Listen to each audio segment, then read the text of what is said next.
কৃষ্ণ কৃষ্ণ হরে হরে হরে রাম হরে রাম রাম রাম হরে হরে নিতাই গৌর প্রেমানন্দে হরি হরি বল। মাইক কাজ করছে না। এই হলো ভুবন মঙ্গল হরিনাম। এই হরিনাম কলিযুগের জীবের উদ্ধারের জন্য মহামায়ার কবল থেকে ত্রিতাপ জ্বালাময় এই জীবনযাত্রা থেকে এই জগতের সমস্ত জীবকে উদ্ধার করবার জন্য স্বয়ং ভগবান নাম রূপে নেমে এসেছে। নাম রূপে কলিকালে কৃষ্ণ অবতার। নাম হইতে হয় সর্ব জগৎ নিস্তার। অতএব কলিযুগে নাম যোগ্য সার, আর কোন ধর্ম কইলে নাহি পায় পার। নাম রূপে শব্দ ব্রহ্ম রূপে এই কলিযুগে ভগবান নেমে এসেছে। তাহলে তিনি কত বড় কৃপাময়। তিনি বলছেন সমস্ত জীবকে হাতে কাজ করো, কিন্তু মুখে হরিনাম করো। হরে কৃষ্ণ কৃষ্ণ কৃষ্ণ হরে হরে, হরে রাম রাম রাম হরে। এই হরিনাম কীর্তন করতে বলা হচ্ছে। নামের মধ্যে যে নাম সেই নামে ভজ নিষ্ঠা করি, নামের সহিত ফিরে আপনি শ্রী। যে নাম সেই কৃষ্ণ, এবং নিষ্ঠা সহকারে সেই কৃষ্ণের নাম জপ করতে বলা হচ্ছে। স্বয়ং ভগবান সেই নামের মধ্যে দিয়ে প্রকট হবেন, আর আমাদেরকে এই ত্রিতাপ জ্বালাময় জগৎ থেকে উদ্ধার করে নিজের বাড়ি নিজের ঘরে, back to god head, back to home. নিজস্ব বাড়ি, নিজের ঘর, নিজস্ব যে আপন জায়গা আমাদের, সেইখানে আমাদের ফিরে যেতে।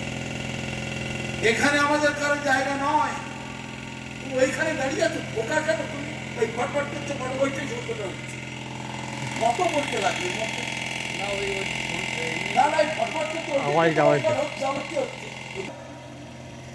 যতই লম্পন ঝম্প করুন না কেন, এখানে কারো থাকা হবে না। তাই মহাপ্রভু বলছেন, কর্মী, জ্ঞানী, যোগী, সন্ন্যাসী, ব্রহ্মচারী, হিন্দু, মুসলমান, খ্রিস্টান, বৌদ্ধ যে যে জন সংহার করিব সবে, যদি না করে কীর্তন। যদি হরিনাম কীর্তন না করে, সব সংহার করে দেব। এত বড় কথা তিনি বলেছেন। জগতে ধর্মের নামেতে কত রকমের সব আমরা সাজিয়ে বসে আছি। কর্মী, জ্ঞানী, যোগী, জ্ঞান যোগ, কর্মযোগ, ধ্যান যোগ, তপ যোগ, রাজযোগ, সন্ন্যাস যোগ, হঠযোগ, কত রকমের যোগ। তারপরে আবার হিন্দুর দল, মুসলমানের দল, খ্রিস্টানের দল, বৌদ্ধের দল, ইহুদির দল, শিখের দল, জৈনের দল, কত রকম। যতই করো না কেন, কেউ শিবের ভক্ত, কেউ কালী ভক্ত, কেউ মনসা ভক্ত, কেউ শীতলা ভক্ত, সব বাড়ি বাড়ি, কারো বাড়ি মনসার মন্দির, কারো বাড়ি শিবের মন্দির, কারো বাড়ি রামের মন্দির, কারো বাড়ি কত কিছু, সব ব্যবস্থাপনা। কিন্তু যতই লম্ব করো না কেন, হরিনাম যতক্ষণ না করবে কারো রেহাই নেই। যেমন ভয়ঙ্কর ব্যাধি হয়েছে, বাজারে নানা রকমের ওষুধ আছে। একটা ওষুধের দোকানে গেলে কমপক্ষে 1 লক্ষ প্রকারের ওষুধ পাওয়া যায়, কিন্তু যে কোনো ওষুধ খেলে কি সেই রোগটা সারবে? ডাক্তার লিখে দেবে এই রোগ হয়েছে, এই তার ওষুধ। ডাক্তার রোগীর পরিস্থিতি দেখে সেই রকম ওষুধটি সাজেশন করবে, আর সেই ওষুধটি কিনে এনে খাওয়াতে হবে। তা কলিযুগের দুঃখ দেশে দেখে নন্দসুত হরি জগতে ফিরেন শ্রী গুরুর উপধরি। এই কলিজীবের দুঃখ দুর্দশা দেখে সেই অনাদির আদির গোবিন্দ সর্বকারণের কারণ, তার মানে নন্দসুত, নন্দ মহারাজের বেটা, তিনি কলিযুগে গৌরাঙ্গ হলেন। নদিয়াতে শচী গর্ভ সিন্ধু মাঝে তিনি প্রকটিত হলেন, হয়ে তিনি এই প্রেম ধর্ম, ভক্তি ধর্ম, নাম ধর্ম, তারক ব্রহ্ম, এইটাই জগৎজীবের কল্যাণের জন্য এনে দিলেন। তাই ভাগবতে সে কথা বলা হচ্ছে,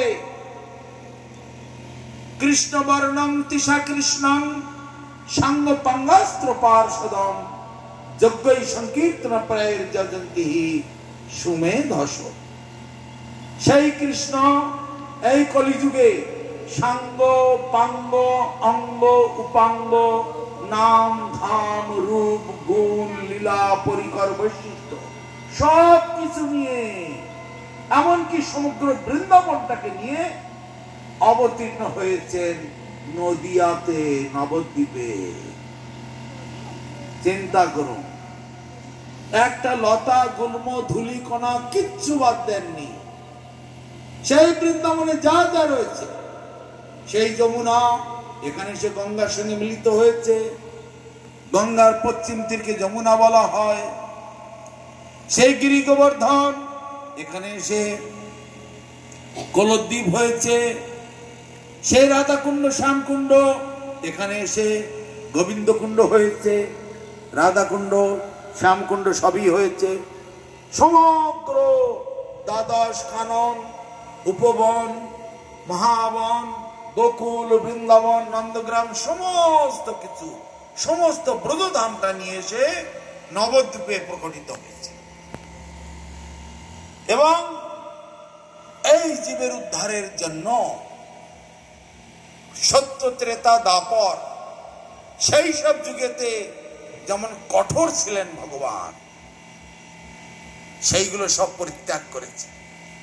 করে কি হয়েছে? করুণার মূর্ত বিগ্রহ, স্বয়ং করুণার অবতার হয়েছেন তিনি। যখন বিষ্ণু লীলা সত্য যুগেতে করেছেন, সুদর্শন চক্র ধরেছেন, ওইসব হিরণ্যক্ষ, হিরণ্যকাশিপু, যত কিছু অসুরাদি সব বিনাশ করেছে। ত্রেতা যুগ যখন এসেছেন, সেই ভগবান রাম রূপে এসেছেন, সেই সুদর্শন, তার স্বরূপ, তার প্রকাশ, ধনুর্বাণ হয়েছেন, হয়ে রাবণ, কুম্ভকর্ণ আদি যত রাক্ষসকুল সব ধ্বংস করেছে। সেই কৃষ্ণ আবার দাপর যুগেতে নন্দরাজার গৃহে আবির্ভূত হয়েছেন, হয়ে সমস্ত অসুরাদি, কংস, দন্তবক্র, শিশুপাল, যারা সন্দ যত সব রয়েছে সব বিনাশ করে দিলেন। এমনকি মহাকাল, তাকেও পর্যন্ত বিনাশ করেছে।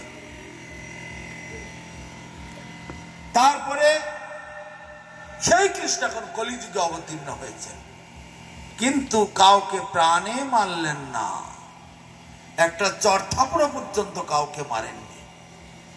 এত বড় করুণার অবতার। সেই হিরণ্যক্ষ, হিরণ্যকশিপু, যারা ত্রেতা যুগে হলো রাবণ, কুম্ভকর্ণ, যারা দাপর যুগে হলো শিশুপাল, দন্তবক্র, সেই অসুরাদি কলিযুগে হলো জগাই, মাধাই। কিন্তু অন্য যুগেতে সে প্রাণে মেরে দিলেন, এই যুগেতে কাউকে প্রাণে মারলেন না। সেই কংস, তিনি হলেন এই যুগেতে চাঁদ কাজী, তাকেও পর্যন্ত প্রাণে মারলেন না। কিন্তু দাপর যুগেতে কংসকে মুষ্টাঘাত করে করে শেষ করে দিলেন। কিন্তু এই যুগেতে সেই কংস চাঁদ কাজী হয়েছে, কিন্তু তাকে প্রাণে মারলেন না। কত বড় কৃপা! প্রেম বিতরণ করেছেন। অন্যান্য যুগেতে সুদর্শন ধরেছেন, তীর ধনু ধরেছেন, অন্যান্য অস্ত্র শস্ত্র ধারণ করেছেন, আর এই যুগে কেবল মৃদঙ্গ আর করতাল, এই হলো তার সংকীর্তনের উপযুক্ত বস্তু। সংকীর্তনের একমাত্র সামগ্রী হলো এটি। খোল করতাল মৃদঙ্গ করতাল দিয়ে হরিনাম করেছেন, কেঁদে কেঁদে ভাসিয়েছেন জগৎকে, নিজেও কেঁদেছেন, জগৎকেও কাঁদিয়েছেন, নিজেও আনন্দের জগতে ভেসেছেন, আবার সমস্ত জগৎকেও আনন্দের সমুদ্রে ভাসিয়েছেন। প্রেমের অবতার, তাই বলা হয় প্রেমাবতার। এই সেই যুগ, সেই সুবর্ণ সুযোগ। তাই আমাদের উপগোস্বামী প্রভু বলেছেন, অনর্পিত চরিঞ্চিরাত করুণায় অবতীর্ণ কলৌ সমর্পয়িত উন্নত উজ্জ্বল রসাং সভক্তি শ্রিয়াম।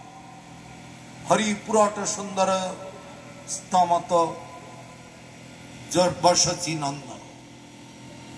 সেই শচীনন্দন গৌরহরি এই কলিযুগেতে এসেছেন এবং নাম রূপে করুণার অবতার রূপে এসেছেন। একটা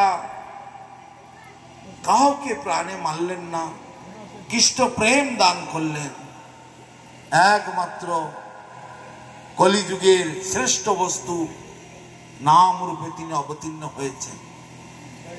তাই সেই গৌরহরি, সেই মহাপ্রভু, তার যে কৃপার অবতার, ইতিপূর্বে কখনো তিনি জন্মগ্রহণ করেননি এরকম। রূপ গোস্বামী প্রভু বলছেন, অনর্পিত, ইতিপূর্বে কখনো অর্পণ করা হয় না।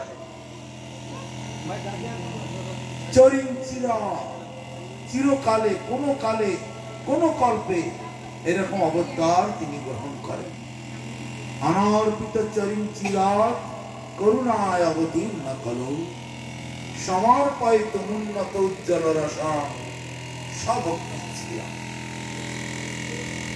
হরিপুরট সুন্দর স্তমত স্ফুরত বর্ষচীনন্দন।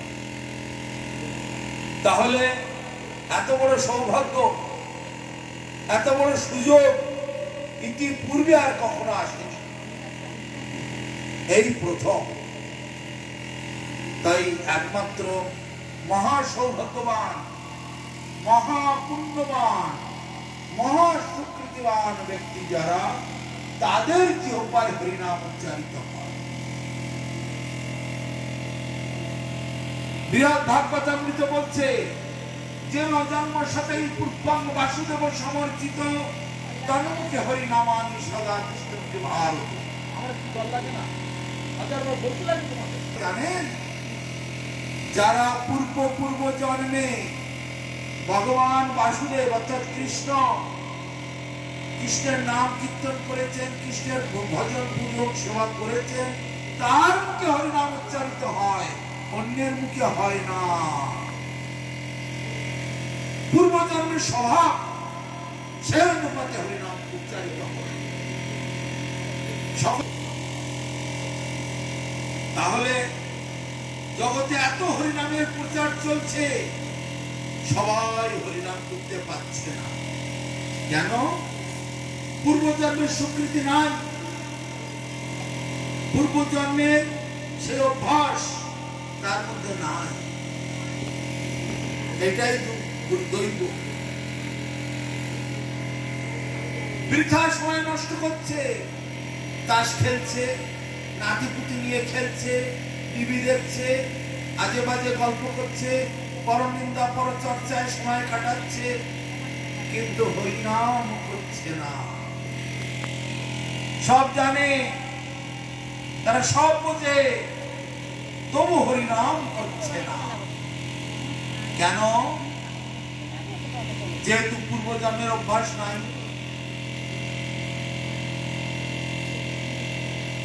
এই অঞ্চলে একজন ভক্ত ওই মানা ক্যাম্পের এই সাইডে।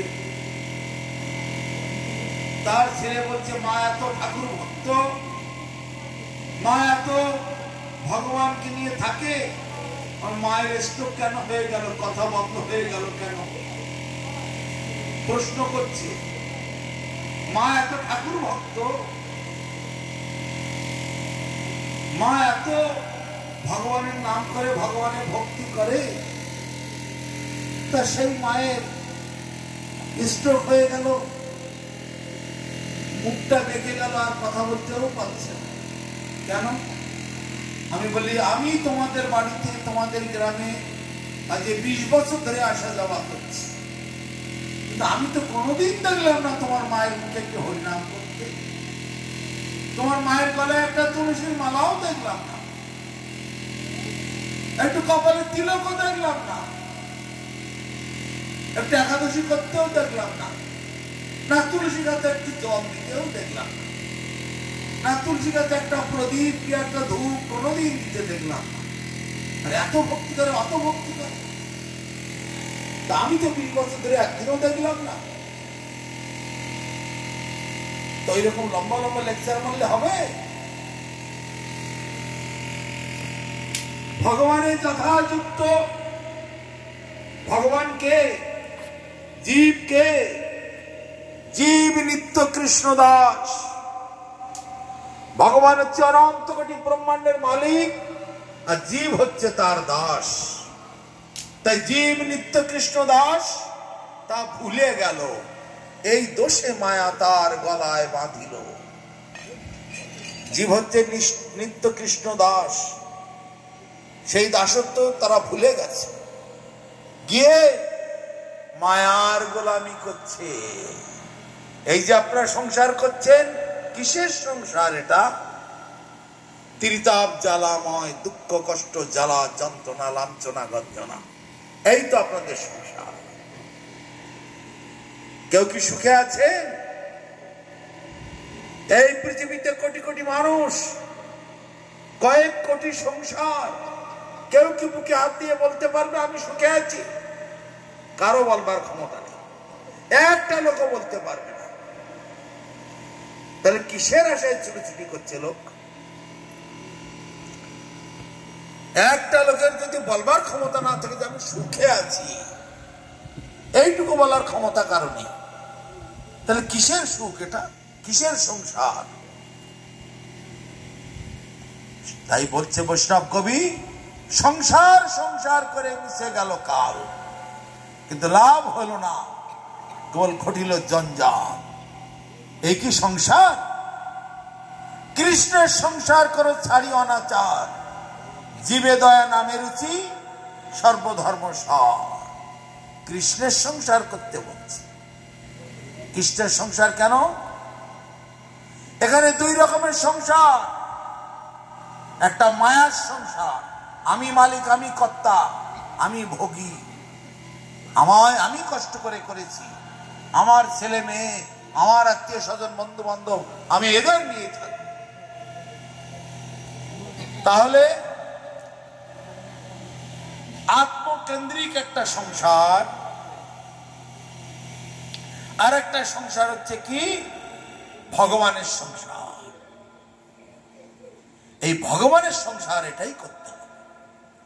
এই ভগবানের সংসার করার জন্যে সমস্ত শাস্ত্রে, এখানে ভাগবত সামনে বসে আছে, ভাগবতে কথা বলা হচ্ছে। মহাপ্রভু তপন মিশ্রকে বলছেন, পূর্ববঙ্গের ব্রাহ্মণ তপন মিশ্র তাকে বলছেন, শোনো বিপ্র, কলিযুগে নহে তপ যোগ্য, যেজন কৃষ্ণ ভজে তার মহাভাগ্য। অতএব গৃহে তুমি কৃষ্ণ ভজ গিয়া, খুঁটিনাটি পরিহরি একান্ত হইয়া। খুঁটিনাটি কি? ওই ভিড়ের মধ্যে কুম্ভমেলায় দৌড়তে হবে না, ভিড়ের মধ্যে অত রিস্ক নিয়ে জীবন বিপন্ন করতে যেতে হবে না, ওই এ মন্দিরে সে মন্দিরে ছুটতে হবে না, ওই ঠাকুরের মাথায় জল ঢালো, ও ঠাকুরের মাথায় ঢিল বাঁধো, ওই ঠাকুরের গাছের গোড়ায় গিয়ে জল দাও, এসব কিচ্ছু করতে হবে না। কৃষ্ণের সংসার করো। বাড়ি ঘর ছেলে মেয়ে সব ঠাকুরের। আমিও ঠাকুরের দাস, আমিও একজন সেবক, আমার বাড়ির ছেলে মেয়ে সবাই ভগবানের দাস দাসী। এই ভাব নিয়ে তুমি যাই করছো ভগবানের জন্য, যা বাজারে যাচ্ছ বাজার থেকে আনছো ঠাকুরের সেবার জন্য, যা রন্ধন করছো ঠাকুরের সেবার জন্য, যা তুমি সেবন করছো ঠাকুরকে ভোগ দিয়ে তার প্রসাদ সেবন করছো। এই বিচার, এই ভাবনায় নিজেকে শক্ত করে দাঁড় করাও। আত্মেন্দ্রিয় প্রীতিবাঞ্ছা তারে বলে কাম, আর কৃষ্ণেন্দ্রিয় প্রীতিবাঞ্ছা ধরে প্রেম নাম। নিজের ইন্দ্রিয় তর্পণের জন্য ওই একটুখানি বোতল টানবো, ওই সিগারেট টানবো, গাঁজা খাবো, ওই অন্য প্রাণীকে হত্যা করে তার মাংস খাবো, এই সব ইন্দ্রিয় তর্পণ ভগবান এগুলো সহ্য করতে পারেন না। আপনাদের সন্তানকে যদি মেরে কেটে হত্যা করে রান্না করে যদি আমি খাই, আর আপনাদের কাছে গিয়ে মিষ্টির প্লেট দিয়ে দেখাচ্ছি, আপনি নেবেন? নিতে পারেন? সমস্ত জীব ভগবানের সন্তান, তাই সে ভগবানের সন্তানকে মেরে কেটে খাচ্ছি, আবার ভগবানকে ফুল দিয়ে আরতি করছি, ধূপ দীপ দিয়ে আরতি করছি। ভগবানকে অতটা বোকা? প্রত্যেক জীবের মধ্যে ভগবানের অস্তিত্ব রয়েছে। কৃষ্ণ অধিষ্ঠান সর্বজীবে জানি সদা, করিবে সম্মান সবে আদরে সর্বদা। প্রত্যেকটা জীবের মধ্যে কৃষ্ণের অধিষ্ঠান। ওই যে রান্না হচ্ছে, সেখানে কাঠ জ্বালাচ্ছে, কাঠের মধ্যেও পোকা আছে, পোকাগুলো আগুনে পুড়ে ঝলসে যাচ্ছে। যে জিনিসটা রান্না হচ্ছে, একটা ডাল কি একটা চাল কি একটা শস্য দানা, তার মধ্যেও ভগবানের অস্তিত্ব রয়েছে। কিন্তু যেগুলি ভগবানের সেবায় চলবে, ভগবানের উদ্দেশ্যে, সেগুলোতে আর কোনো পাপ লাগে না। আর যখন ভগবানকে না দিয়ে নিজের ভোগে লাগাবো, তখন হবে পাপ।